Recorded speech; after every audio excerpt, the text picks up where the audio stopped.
good morning, everybody, whether you're on the East Coast, West Coast, or around the world. This is your Wednesday wrap-up. And, of course, I am here with Mr. U and Herb. How you doing, gentlemen? Yes. Yes. Absolutely. Might be the only thing that gets me through the day. That's where I'm at right now. That's right. And if you're watching and are a coffee company, please sponsor our show. Please.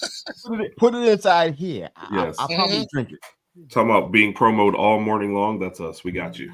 Yeah, absolutely. In fact, if you want to send us some mugs that have your logo on it, it'd be just fine. Yes. Get in my belly. Oh, man. So over this last week, Cameron Sutton finally gets what his suspension is going to be. 8-game suspension. Not a big shock. His court case settles. But, for anybody watching that doesn't remember exactly what happened, he signed a 3-year, $33 million deal with the Lions last year, spent the bulk of his career early on with the Steelers. He ends up with this domestic violence charge, ends up evading police for, what was it? Like 2 weeks, right? Yeah, something like that, like 24 days, I think, something like that. So I think that has more to do with the length of the suspension than the domestic violence portion. And that's really just an indictment on the NFL. Because if we've seen anything on domestic violence charges when it comes to players, the NFL doesn't really care unless there's a video involved. Right. So I would imagine that the 8-game suspension weighs more on the evading police end of it than anything else. But the Lions went ahead and released him soon as he was, evading apprehension from the police. And they gave him a post-June 1st designation. So they're going to split the cap hit over, a couple of seasons. And he goes back to the Steelers. Steelers pick him up. Obviously, they were ready for him to have a suspension. It's just interesting situation as it comes down. Yeah. I remember him fondly. He's officially known as the bane of my existence in my fantasy leagues. Late round draft pick in our defense leagues. Can count on him for 25 tackles and an interception. Now we can count on him for something else. Once I saw that thing about the Steelers picking him back up, I thought it was a typo. So I went to other places just to make sure I didn't read that wrong. Y'all knew what was going on. This is what kind of makes me that's nerve-wracking about the NFL. What we willing to ignore. Mm-hmm. Yeah. It amazes me, man. I mean, like you said about the video, It's funny, but it's not funny. It's like because it's really true. There's no video. If there's no car chase in the Bronco, nobody cares. Go ahead and give that man a little break and let him come back and play again. I'm like, this is a horrible message. I hate this. I really do. The best example I ever saw, and why I have that feeling of the NFL where they just don't care unless there's a video, and that's only because of public outcry. Otherwise, I don't think they'd care at all anyway. Right. Is the Ray Rice situation. Oh, God. That's what I was thinking. I didn't want to say it, but yeah. Until that video came out, they were talking about like a 1-game suspension. Right. Right. And then the video comes out, and it is absolutely brutal. So then public outcry forced their hand to actually do something. But, I mean, it didn't change what happened. It just meant that the public saw it because the NFL saw it from the jump. Right. The NFL was like, whatever. But then it got publicly released, and then they're like, oh, I guess it's bad. So, I mean, clearly there's a precedent from the NFL to not really do anything. And, of course, this segment will probably make it so I can never work an NFL game. But going out in a blaze of glory, buddy. Right. But at the same time, I mean, unless it's something that damages their brand, right? Like they're all about protecting their shield. That's why they don't, they go down hard on gambling, stuff like that. But when it's domestic violence, they're like, we like people that hit people. Yeah. And no, go ahead. I just need a little bit of help here. So that we see this stuff a lot, and it's like we are seeing it a lot, and it's not funny. It's really happening a lot. Like you said, the NFL is not doing a whole lot. But my question is, I'm going to go a little bit deeper into this because I'm looking at. I don't know a lot about what's happened here. I know about him because I watched him play. Like I said, he was in my fantasy league. He got me 3 points, which is like nothing, you know. But yeah, I mean, I followed his game. But I'm looking at. I don't know. He's not contesting the suspension, so that obviously means that he down with what's actually happened. Right. Well, some of that I think is. I guess you can say. I'm assuming. Some of him not. Let me jump in on that part real quick. Some of him not trying to appeal it is to just get those games out of the way, because even if he shortens it, it may be deeper into the season before he gets to play. So he may get to play week 1 and then the suspension would start, and then say he gets it reduced to 7 games or it doesn't get reduced at all. Now it kind of lengthens the timeline. And if it's a situation where you're going to get suspended regardless, you might as well just, you know what, I'll take the 8. Let's keep it moving. Yeah, I'm with you on that one. I think about Rashee Rice for some reason. He comes to my mind for some reason. I don't know why. But I got you. His comments is what kind of gets me. Yeah, he had a lot of comments. He had a lot to say, which is unusual for somebody in his position. He had like 3 paragraphs of things he wanted to say. I just grabbed a few pieces of it, but he talked about his foundation and his morals and how important it is for him to be an individual as a human being and what you stand on it that matters, and not the narrative and what people have to say, and not justifying himself to the fans. I'm like, you avoided the cops for 3 weeks. Now I used to live in an area where they're talking about. I know about the Hillsborough County shit. I know about all that. You know what I'm saying? So you out there hiding out for 3 weeks. Choke the chick out, right? Like, I didn't do that. Battery by strangulation. Like, this was not, I'm saying, not that any of them is better, but you were sitting there on top of somebody. Right. That wasn't just like I didn't know about that part. You were actively. Yeah, no, that's what it was. It was battery by strangulation. It started off as a felony, then they reduced charges. And, like you said, he hid out for at least a couple weeks before turning himself in. And there was no question who was, they're like, hey, here's a warrant. He was like, yeah, I heard about it. There was no oh, I didn't know they were after me sort of situation. No, they, the stuff didn't get reduced, I think, until they had him in and they talked to him, whatever. But that's how it started off. It was something even more serious than what he ended up with. Which by the way, if I evaded arrest for 2 weeks on a felony charge, we wouldn't be talking about me anymore. Nobody else is hiring me to do so. It doesn't even make sense. Plus, my charge isn't getting reduced either. So any of us doing that, we're just in jail. That's all that is. They're not messing around. You get my point? The Lions only found out about it because he just randomly showed up to the facility to work out, and that's how they ended up hearing about it. So, then they're like, "Oh yeah, you should probably get counsel and turn yourself in." Right? Probably. No, I mean, finish your workout first, but then you should definitely go handle this. Right. Be in shape, hey, you'll be able to work out still, so it'll be fun. Yeah. You'll come out ready to rock. Yeah. I mean, so you talk about over 3 weeks. Yeah. You're hiding from the police because you're not going places where you think you're going to be found. You're hiding for over 3 weeks. You're talking about your morals and your foundation and not trying to be worried about a narrative. This is. I mean, if those are the good morals, where are we? Where are we right now? Is it just me?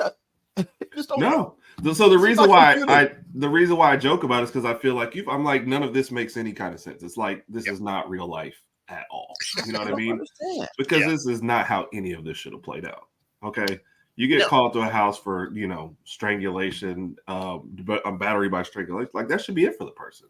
And then they hide out for 2 weeks. Like any normal person is done. That's why I make jokes about it, because I'm like, the whole NFL situation is a joke. Then you wait and you see it, and then you're like, all right, guess what? Miss half the season. Okay. I mean, your career's not over. You're still going to be able, it doesn't make sense on some of this. Most at 24 days, man. You had bills that was due before you got picked up. Right? Yeah. You had a whole brand new billing cycle that took place before you got picked up. Are you kidding me? Yeah. And it's not like you didn't know. It's not one of those oh, I was in another country and this happened and I flew. No, it was like, no, you was in Hillsborough County. Yeah, you know what? I'm just hiding. That much to do out there in Hillsborough County. I'm just telling you that because I know. Ain't Yeah, that I much mean, to like do. I could, You I were could even hiding get out this- at somebody's house in Hillsborough. I could even get it. Like if it was one of those, you got caught by a traffic cam, you didn't know that you had a ticket, and then you got that bench warrant that you didn't know about. Right. I could get down with that. There's zero chance you didn't know. I mean, it was all over the TV that they were looking for him, social media. I mean, their police department was putting stuff out on Twitter trying to find him. I mean, Yeah. Ain't nowhere in the world he didn't know, especially in Florida. If anything, I Yep. ain't going to do it.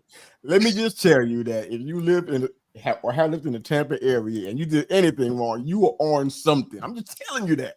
You were in the Tampa Tribune, you were on the news stations, you were on something, because that's all they did. The news was always full of that.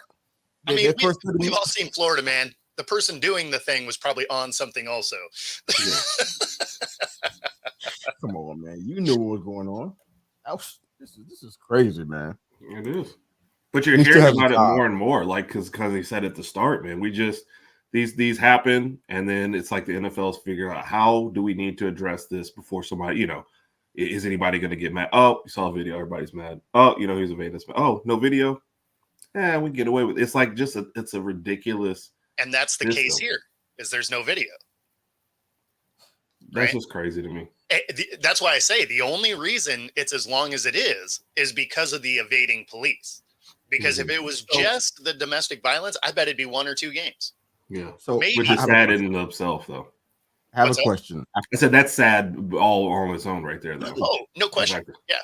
I have a quick question. So when we say the NFL, exactly who we talking about? I want to just hear it in my ears. I want who we talking about that when we say the NFL doesn't do this and NFL's closing their eyes to this, and who we talking about exactly? So in this scenario, we are kind of talking about Goodell. Yeah.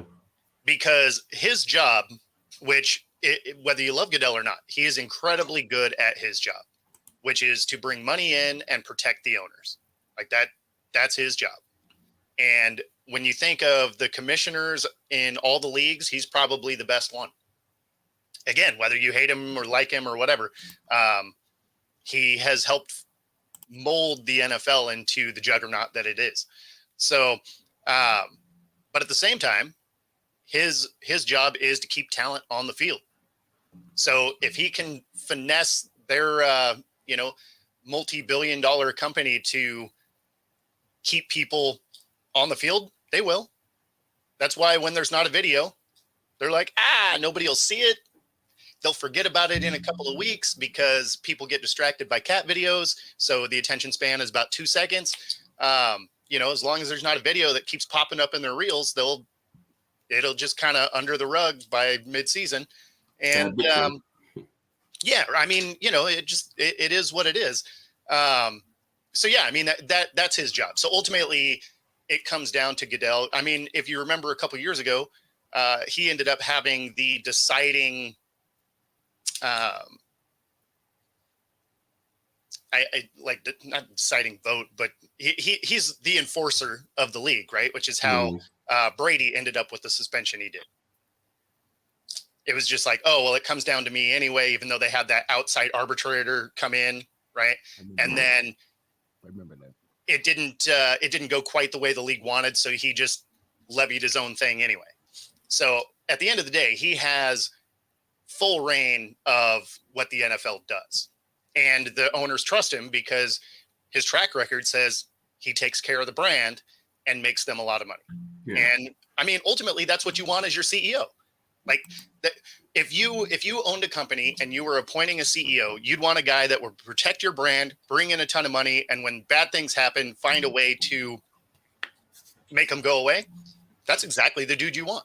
Yeah. Unfortunately, but yeah. And then, like you said, kind of the beginning, it's interesting which crimes we punish and don't punish. And, hey, if you're in the building and you've bet on something that's not NFL, we're still upset at you, and you're going to get, you can get up to 6 games or whatever, but strangulation's at 8. So I'm like, I don't understand, what is going on here. So especially we could prove, hey, we know you didn't bet on NFL or any of the games here, but I don't know, you're betting on college lacrosse, but you were on our building, So standing under our billboard that promotes gambling, it's their main sponsors. Yeah. What we're trying to tell you is we can make money on this. You can't. That's right. Just try to stay out of trouble. So I don't get any of it. Yeah, well, I mean, it all falls on the protect the brand, right? Yeah. If they think people are rigging the games, that hits the bottom line. So that's where they have a problem. Yep. If it's an individual player, they're like, we were a league before you got here. We'll be a league after you're gone. That's the way they look at that. I wish that Goodell had young children, young daughters. I want that for him in this era. I want her to tug on her daddy's shirt and say, "Daddy, that man is that man bad? He do something wrong? What can you define wrong?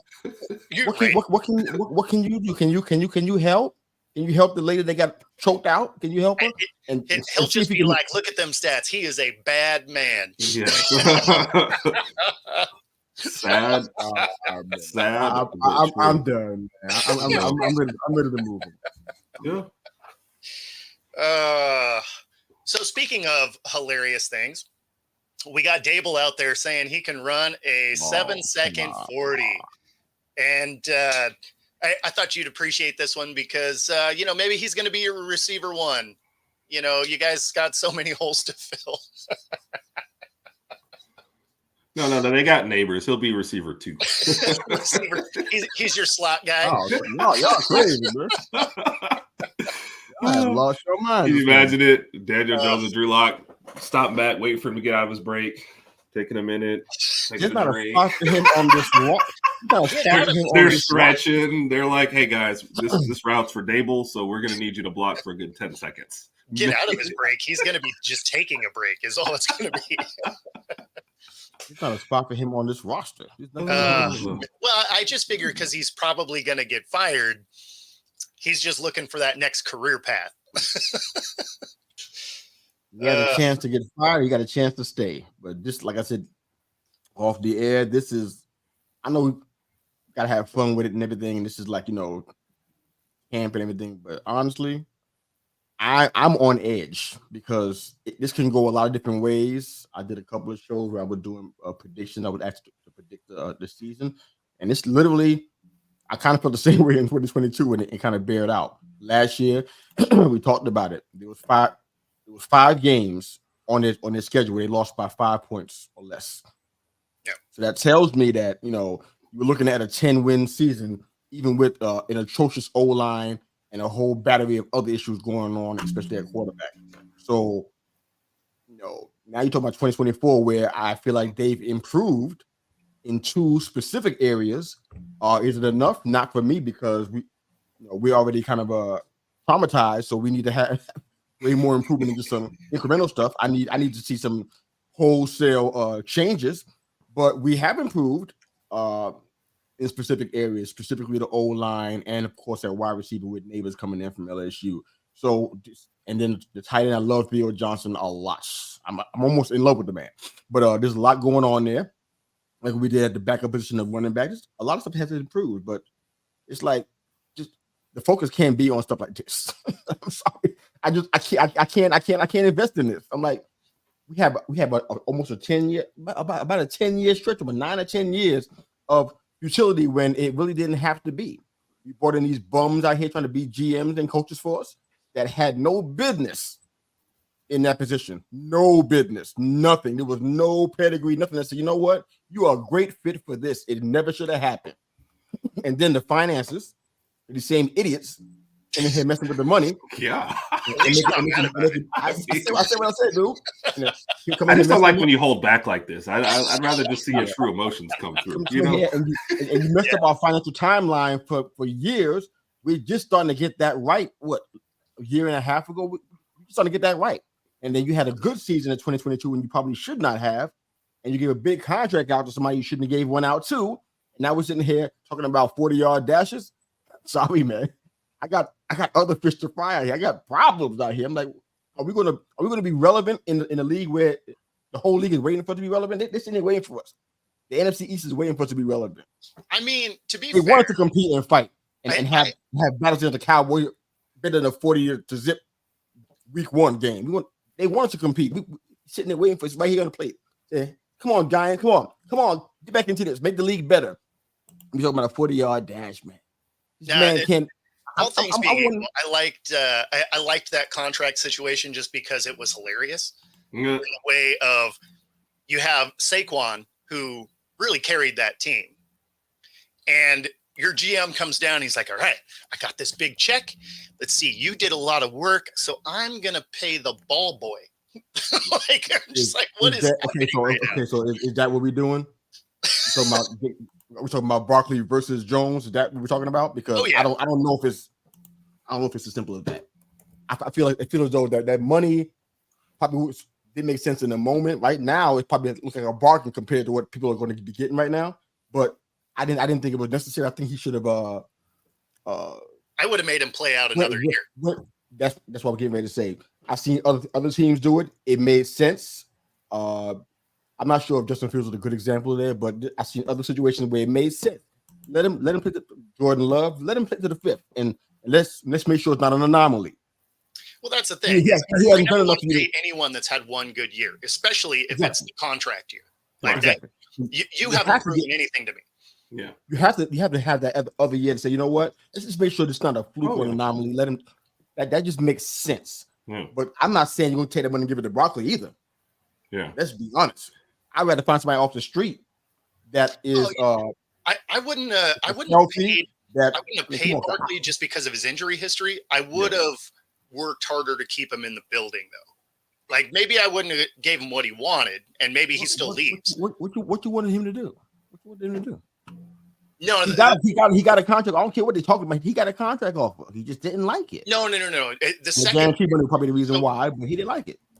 This last year is not what I'm talking about. I'm talking about the year before. Okay. This last year, I don't know that they could have paid him enough to stay. I think there was enough bad blood there because it didn't sound like their offer was that much different. Right. So at that point, there was enough bad blood that it was like, you're either going to way overpay me or I'm out the door because, I'm done with it. But had it been the year prior and they gave him a decent offer, he'd still be a Giant. I don't know. From the outsider, I don't mind them letting them walk like this past year. I get what you're saying. With, they kind of spoiled it the year before. But at that point, I think last year with the other stuff they needed to fix, especially not knowing where quarterback is kind of going and wanting to make improvements on the line, I wouldn't have paid Barkley this last year. I'd have said, you know what, me either. This is kind of more of a transition year anyway. We need to figure out what we have. And I think they've made better improvements everywhere else without having to worry about that. Like running back wasn't going to be their make or break anyway. So no, there's too many other questions. And besides, I mean, your running back's only as good as your line anyway. Right. Because if you're getting hit behind the line of scrimmage, I don't care how good of a running back you are, you're not going to do a lot. You're not going to win a lot of games. I mean, Barry Sanders is the best example of that. Probably one of the most elusive dudes to ever play the game, but that team was terrible. Yeah. And so when you watch old film of him, he was dodging 3 different dudes before he broke the line of scrimmage. Yeah. I mean, did he have an amazing amount of yardage? Sure. You know how he would have had a lot more if he had an offensive line or just dudes that fell in people's way. At the end of the day, though, this is what I want for anybody that comes in, especially a coach and a GM whose futures are tied together. I want them to have a chance to be able to have their own, kind of go out on their own terms. And what I mean by that is that bring in your own guys, and if you're going to get fired, which you probably will because it happens to most coaches, you get fired because you hit the guy that you brought in. Nobody can say, oh, because of this or because of that. Nothing outside of ancillary. Everybody knows this is why it happened. The quarterback I drafted, running back I brought in, et cetera, et cetera. This is a team full of people who came in from other places under different regimes. And to be honest, Daboll hasn't really gotten a chance to deal with that part. So I'm cool with that. But at the same time, there's a timeline on this. So I don't really know what it is because I think I lost track of how many years we're talking about so far that this has been going on. I think it's been about 3, but I'm not sure if it's been 2 or 3. But you only have 1 or 2 more left in you, in my humble opinion, where we are right now, based on me not knowing the numbers, how many years it's been. You got 1 or 2 more years left to bring in who you want and to make that team your own. If that doesn't happen, I want them both out of here. Yeah, both for you, because you came in together. Your goals out together. Let you me got ask you. Yes, sir. I think if they are really bad, it could happen after this season anyway. And that's what I was going to say. Do you have a number in mind? Like, what's a number or a season that gets Daboll fired this year? 5 wins. You have to be at the same place you were last year, to me, or less. I honestly, I don't think it's going to happen. I think just because what I said about last year's games and those 4 or 5 losses, I think it was about 5 losses. I think that was telling to me, because what it reminds me of the days of when Eli was quarterbacking. That O-line was ranked at the bottom for almost the entire time they were there, Right. and they still won Super Bowls. So it tells me that you can work around that situation. Yeah, and but you this don't have O-line that is defense. bad, right? Huh? You don't have the caliber defense that they had. No. I know. I'm just talking about the O-line right now, but don't get lost. all I'm saying is that a 6-win season this year, I don't see how it's going to work. It may not be a fireable offense, but to me, it's like that's enough to me. But to her point, if you got a 6-win season, it's like you almost can't put it on Shane. Excuse me, on Joe Shane. You got to put it on Daboll. He's going to be the one that's going to get the bullet first. Definitely. So it has to be less than that for both of them to get reevaluated. But I don't think it's going to happen. I think they're going to win more than 6 games. Will they win 10? I don't know. I see it on paper. I see that it could be possible. Some of the moves they made defensively, I think with Brian Burns coming inside there, that could be a game change in game situations, late game situations. That can change whether you get a W or L. So I think they did do better than that. But to answer Herb's question, a number that will get both of them out, probably a 5 or 6 win season. That should be enough to say, you know what? We tried it, not working. But I don't think honestly, to be fair, it's not enough time. I think another year at least you have to give it, kind of no matter what happens, because Daniel Jones is what he is. I think it is. I don't know if he could do something spectacular. We've seen flashes of what he can do. He didn't get the name Danny Dimes for nothing. He got it for a flash or sample size of work. But he needs a good running game to do that. Like he needs the play action to be able to create those situations. He doesn't have that hero ball in him, which is fine. As long as your team is built in a way to have that. I mean, you've seen average quarterbacks win Super Bowls.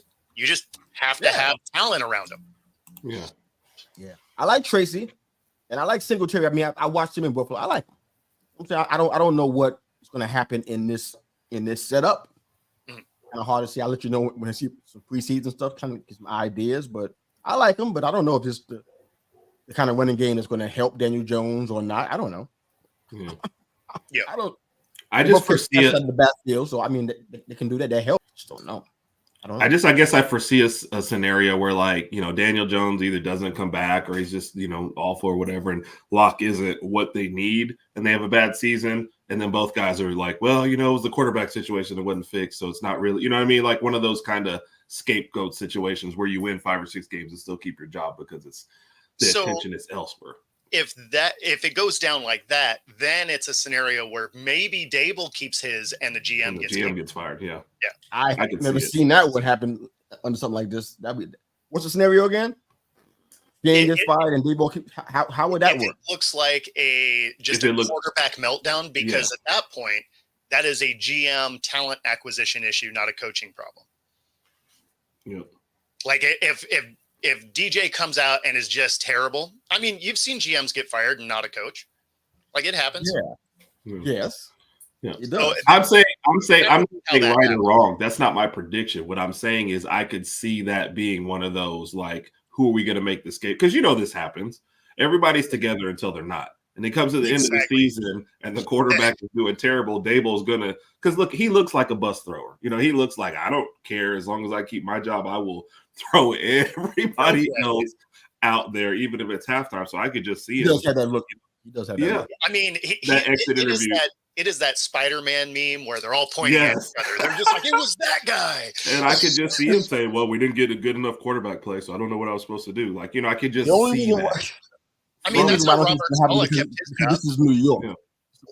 This is the X factor because this is New York. That's why I don't think the scenario is going to happen.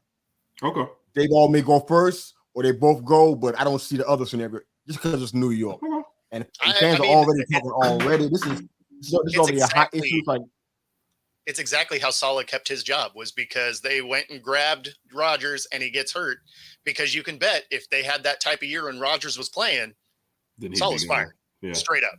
Yeah. without question. Yeah. His seat is warm. And that's kind of why I bring it up situations like that. I just always feel like if the coach has an out, they're like, let me get one more season because Yep. it's really not I could have coached this. You know what I mean? Or But- there's just ridiculous things like the Bears, where Eberflus has his job still. Yeah. I don't get it. What you Explain gonna that do if they one, win 10 games, man? What you gonna do? You gonna be all right? What's that? Are you gonna be shocked? Are you gonna celebrate if the Bears win 10 games? Am I going to What celebrate? you gonna do, No. man? I- You talking about the Bears a lot. Bo said, nah. Not at all. No, I just wonder how you gonna react. 'Cause I'm actually excited to see. No. I talk about the Bears because I don't know how that dude kept his job, but I am He excited escaped to last see year. this he division. Though. escaped. Yeah. That division is going to be fun to watch because It all is. those teams have the potential to be good. Yeah. I mean, the Lions, ton of talent, right? You got Green Bay that came on at the end of the year, so if they can keep on with that, that'll be interesting. The Vikings, just with the constant rotation of quarterbacks, we're still a good team. And then, of course, the Bears on paper should be good. Who knows what they're going to be, but on paper, Right. they look like they should be decent. So, I mean, now you're looking at potentially one of the hardest divisions Yeah. in the league, which, it's been a while since they had a group of teams that were all good. I don't like Minnesota that much, but No. Well, because I think the wide receiver core at Minnesota for sure. So you can I could just see you throwing stuff up at sometimes and scoring points just because I For felt sure. like a lot of times that's what Kirk Cousins did with Jefferson. Well, and that defense, when you watched through the second half of the season, really Right. came on. Yeah. Because in the beginning, they were getting gashed. But in the second half of the season, that defense played exceptionally well, especially when you think of the fact that each week you were like, I wonder who's playing quarterback. Right. So, I mean, they were able to hold that thing together. And, if you want to attack them for only being decent in the second half, then we can't talk about Green Bay either then. Right. Or are we just They doing came double on late. standard stuff?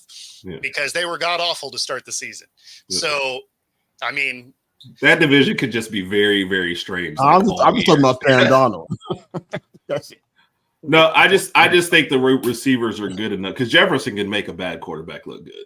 So, and I think you saw at times with Kirk Cousins, it was like, I don't know what I'm doing. Let me just toss it up, and Jefferson's going to make it look really good. Obviously that wasn't all the time, but I'm thinking about what was it like the Buffalo game and the fourth down play, and just let me just throw it up and have him wrestle a ball from a cornerback, that he really should not get this ball from, and just kind of do that stuff regularly, So yeah, but I'm just thinking I could see it, but I could also see like, hey, the Vikings are on a 5-game losing streak. I could see that one too, and Sam Darnold's out here throwing left-handed passes for some reason. So well, I mean, could see a wide array of things. For it's definitely possible. But I mean, at the end of the day, Darnold is going to be better than the Rocket Man that was Yeah. throwing passes back there.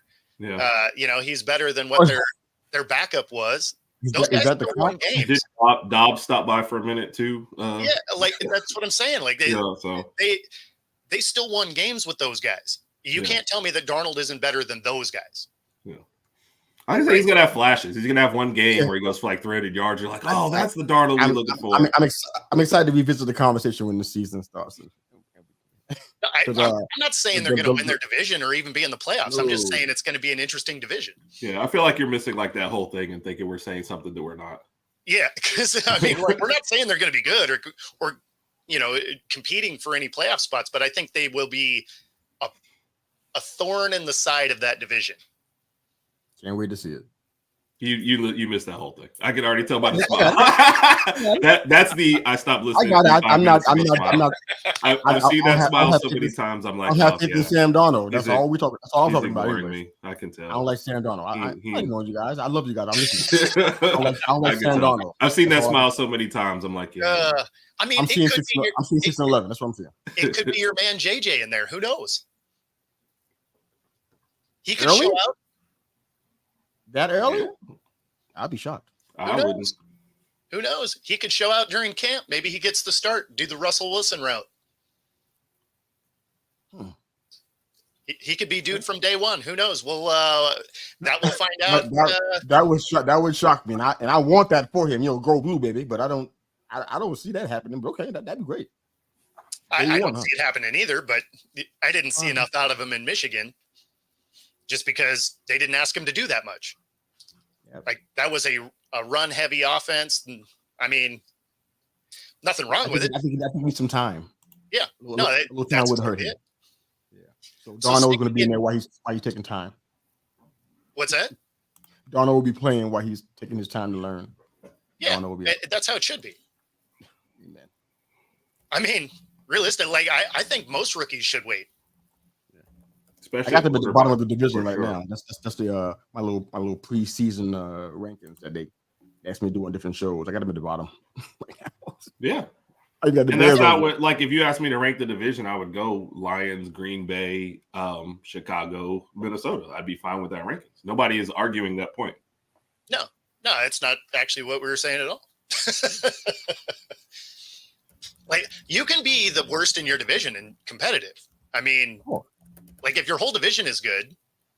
It should be a good division, though. Yeah. No, like, competitive. It should be a fun division to watch. There should be quite a few good divisions in the NFL this season. Mm-hmm. The team the team I'm interested to watch, just because of the dumpster fire it could potentially be, is the Cowboys, especially now that they're not getting any of these contracts done. I don't even know what that even is anymore. I know you're looking forward to this season for them. Yeah, I mean, it's weird because you knew they were going to take a step back because they were in serious cap trouble, all of that. I did not know that because Jerry Jones told me they were all in. So I did not think they were taking a step back. They were all in at the ATM and then realized, the numbers are red. Man, guess we're going home. So you knew they were going to take a step back because they couldn't pay guys, had to let them go, stuff like that. But now that they're not even getting any of these done, like you knew the Dak one probably wasn't going to happen just because they treated him exactly that way before. Mm-hmm. But you thought that the CeeDee Lamb one might, right? Yeah. Because he loves receivers. He loves flash, right? And you kind of thought the Parsons one would because he's the linchpin of that defense. Those shock me. But none of them getting done. You're in the last year of McCarthy.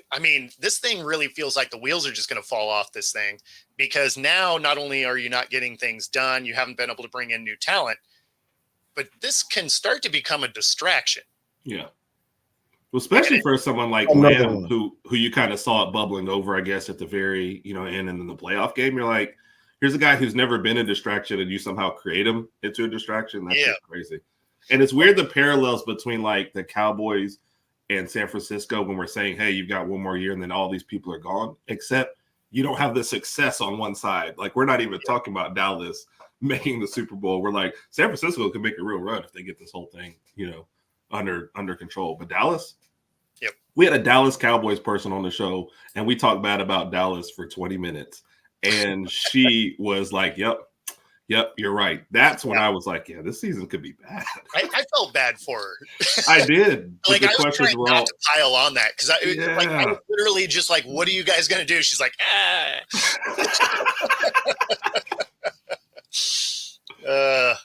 yeah, no. I know you're thinking something over there, Mr. U. Yeah, I'm going to wait. I can't fall for this because as long as Jerry Jones has money, he's going to try to do something because it's all he does. It's not always a great decision that gets made at the end of the day, long term. But it's like, okay, if Right now, I'm not hearing anything. I'm looking for it almost every day. Trying to see if there's any kind of changes in the division, free agency, that kind of stuff. I'm like, I haven't heard a thing. Maybe you guys heard something. I haven't heard anything. I'm like, okay, I'm I just mean, they waiting. don't I have any think, money. Yeah. I think, I know. I'm saying collapse wise, that makes sense for it to be collapsed. I'm like, I need to wait until it's actually like, like when the body's in the ground, then I can start, okay. But until that happens, I'm like, nah, I ain't falling for this. And then I get overconfident, put something on air, record it out here on YouTube, and these boys come back here and still win the division. No. I'm gonna stay right here. I'm gonna wait. They're not going to win their division, complete. But Raj, they're still a playoff team. Yeah, the talent is still there. They still have too many pieces. They're a playoff team. They're probably a 6th seed, maybe a 7th seed. Yeah. And it's because like their key talent is there. Right. Their secondary talent, they're like their number 2 receiver type stuff. Those are the things that they lost. Yeah. And so they're still gonna win a bunch of games. Yeah. It's just not gonna be what it was last year. Yeah. Or the year before. Right. Like it's not gonna be that 12 and 5 season. They're not gonna have that. Right. They are a 10-win team. They're just based on talent alone, and they're pretty good at like piling on against bad teams. So the stats will look really, really good at times. But yeah, I don't think they win the division either. Plus, also, I mean, the way that division goes, whoever won it last year, you're not going to pick to win the next year anyway. Exactly. But and the Eagles got better. Yeah. So I mean, the Eagles did smart things in their offseason. They addressed exactly their shortcomings from last year. So I mean, they had an incredibly good offseason. And Dallas was like fire sale. Yeah. Like, I think I'm listening to the Dallas you want. the Dallas podcast, and they're talking about the XFL people that they're bringing in and undrafted free agents, and I was like, these should not be whole podcast episodes. Like this is. I felt bad. I felt bad for those guys. They seemed like 2 good guys, and you could just tell at times they're like, I don't want to trash the team that we're covering, but what's going on here? I mean, we've seen some good stuff out of the XFL guys. So, I mean, maybe they come in and show out. I'm not putting a lot of stock in that. That's what I was going to say. That won't be on the commercial. Like, hey, watch the XFL guys, maybe. And I think if you're like thinking that you're going to the Super Bowl, those are not the plugins that you're wanting to have to rely on at all. No, and of all of the ones that got, because there was, I want to say there was 180 UFL, I guess. I keep calling them XFL. That went to camps around the league. Right. So I mean, 180 of them got called up to various tryouts and stuff. So I mean, inevitably a couple of them will hit, right? Right. And to be fair, like I said, I'm rooting for them. I just don't feel like, like the 49ers would be relying on one of them. You know what I mean? But like other these teams are looking for depth. They're just looking for maybe a spark somewhere. Yeah, I could see that. But the Cowboys, I would not think would have to be one of those teams. So it's just weird. And then, like I said, seeing episodes dedicated to it, I'm like, yeah, I skipped past that one. I can't. Doesn't inspire confidence. Yeah. Like if it's my favorite team and they're like, yeah, we just signed a bunch of USFL guys. It's like, all right, cool. Man. It depends on where they end up playing at. Right. On the Cowboys. I can see the Cowboys still doing this because it's just the Cowboys. They just. Yeah, that's that whole. That's about the Cowboys is already anxiety. Hope it pays off. Yeah, like maybe like punt return, that kind of thing. Something like that. Right. Sure. They ain't getting nobody to be behind CeeDee Lamb as a wide receiver. That's not. No. That's not how it's going to happen. It's like special team stuff. I can see that happening. And why not? You got the chance. They played. I mean, they played well. We didn't like how some things went in the UFL, but I mean, you guys are football players, man. A lot of them are really, really good, man. They just weren't good enough on the NFL level at the time that they tried it. But right. Maybe they learned something in the UFL, and maybe they're ready to come out here and support an NFL team, maybe via special teams and earn a spot, and maybe who knows, might get some new life breathed into their career. And hey, and that's where I would expect it to happen. Yeah. So. Yeah, I mean, when you think about how many players made it to rosters based on just special teams play, I mean, and a lot of them went on to be stars. Yep. Where they didn't get an actual shot. They're just like, get out there on special teams and, prove something. So, I mean, basically if you can get that crest on the shirt, you got a shot. What you do with that shot, well, we'll see. Better than that star and the helmet, but whatever. Yeah. Well, I went with the crest just because that could be any team. The star on the helmet's just one. I'm definitely looking forward to this season. This could be.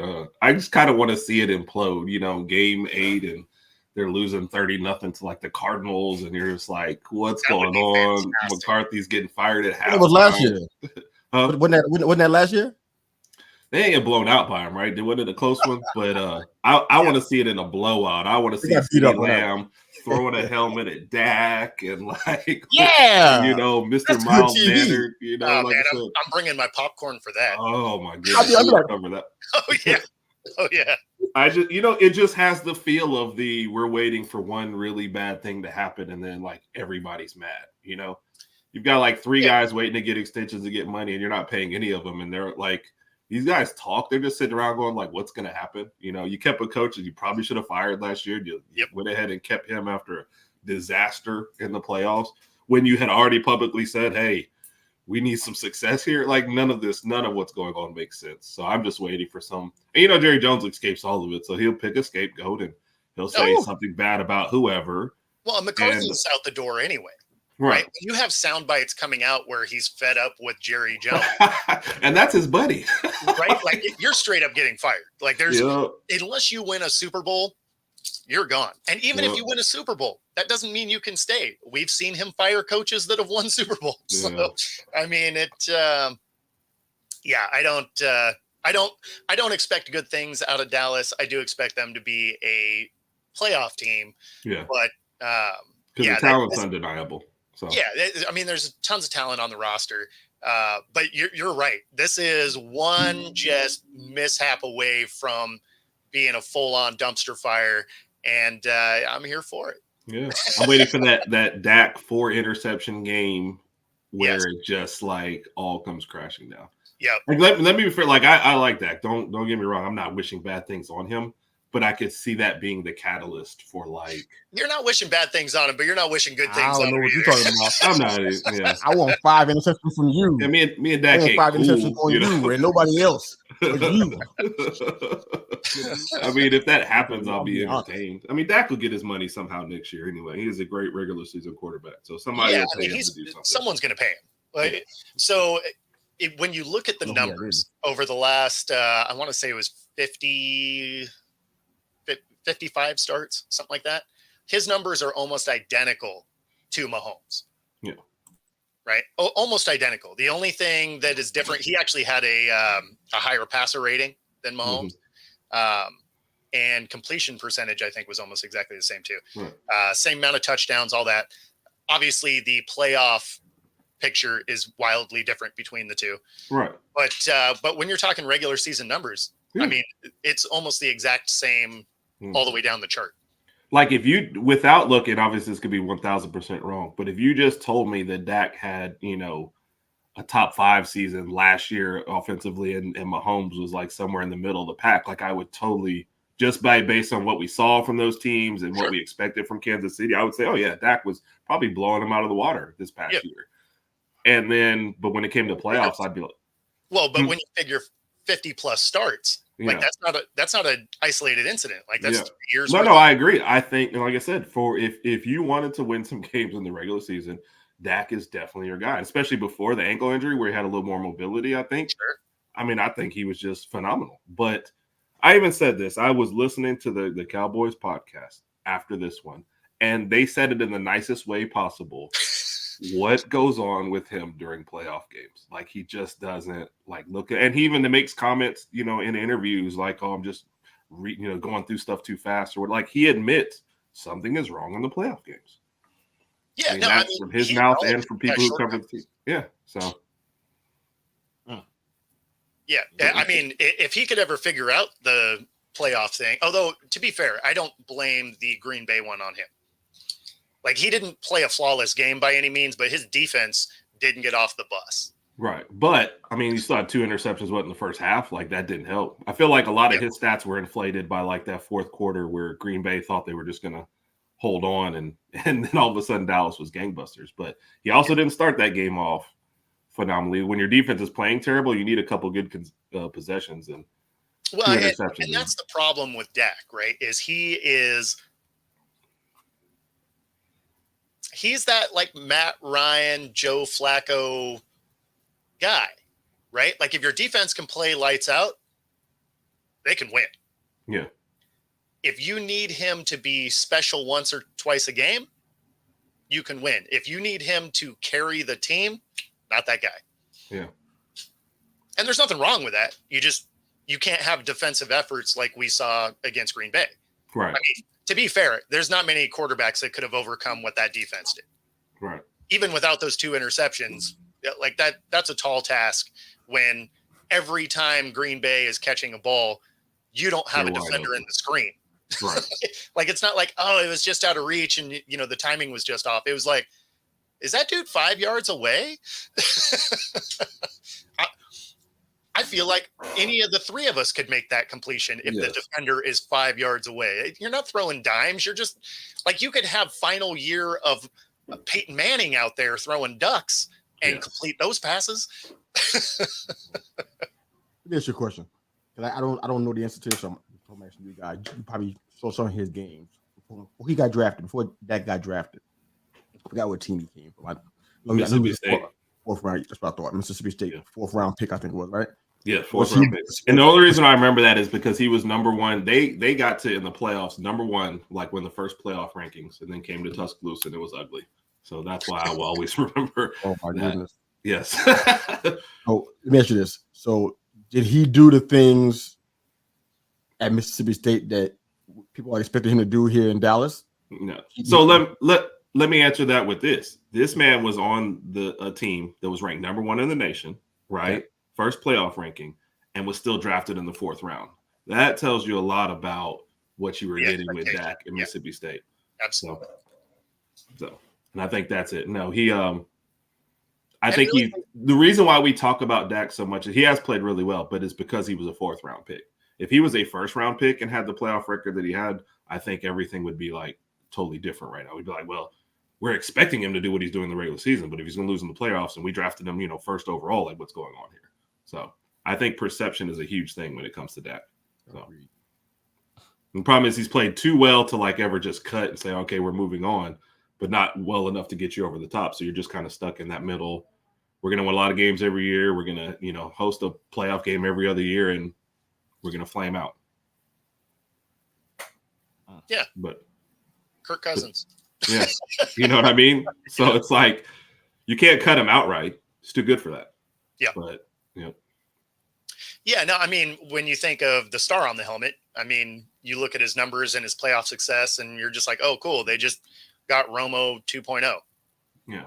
A little bit more durable than Romo, right? Because Romo got hurt a lot. I would say that Romo is probably actually better at figuring out defenses. Yeah. Right. Like he definitely has the football IQ is higher with Romo. He just was made of glass and couldn't stay healthy, and would also melt down in the playoffs.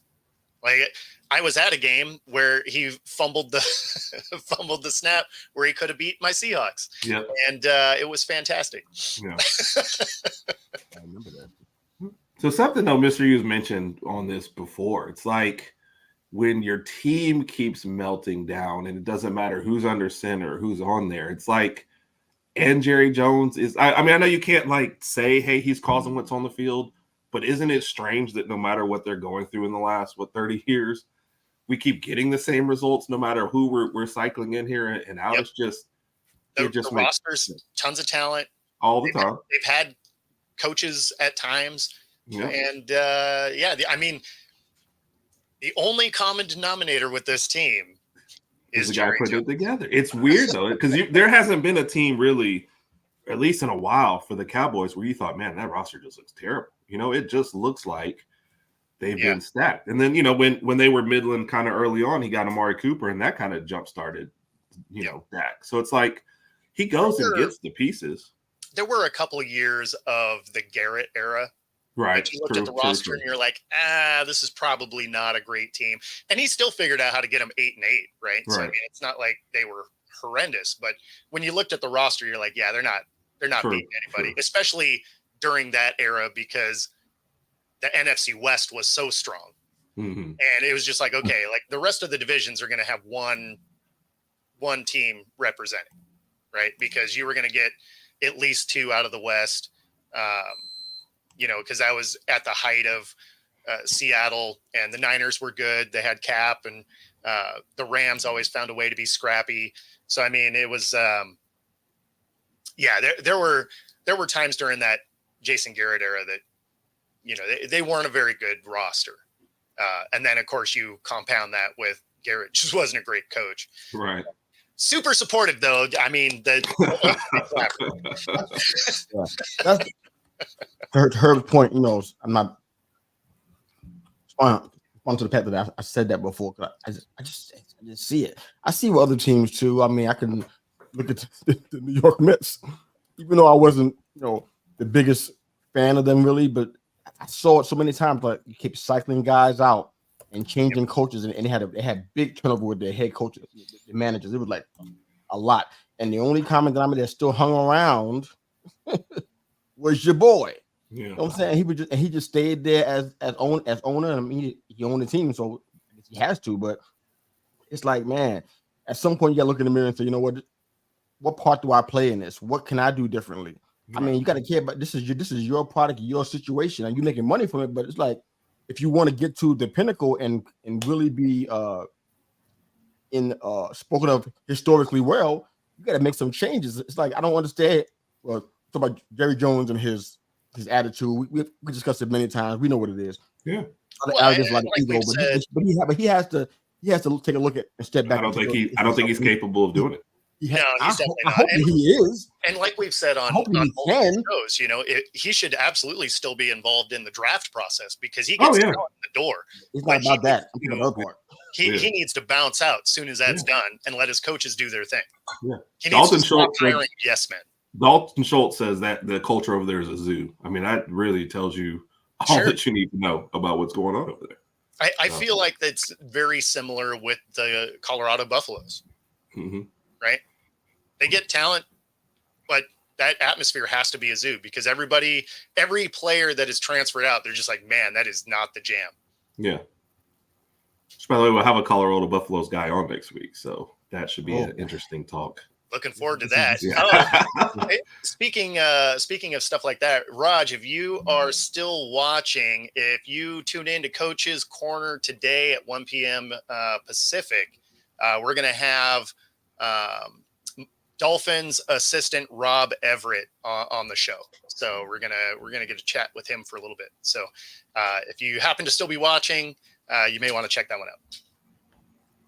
Texting him now in case he's not. Yeah. Cool. But that does get us to the top of the hour. Obviously some topics we never got to, but fun conversation. Next week we'll probably chat a little bit about Arch Manning staying with the Longhorns, and of course the continuous slide of the Yankees and the Mariners. So stay tuned for that. We will be talking about the Fins. Absolutely. But, Raj is a little excited. It would be weird just a little bit. weren't. We need to calm down. But so other than that, if you are watching on any of our YouTube channels, be sure to like and subscribe. Helps us bring content to you. And of course, if you're on Roku, stay tuned for the next hour. And of course, I will see you on Coast to Coast at 9 o'clock. Other than that, enjoy the rest of your Wednesday, everybody.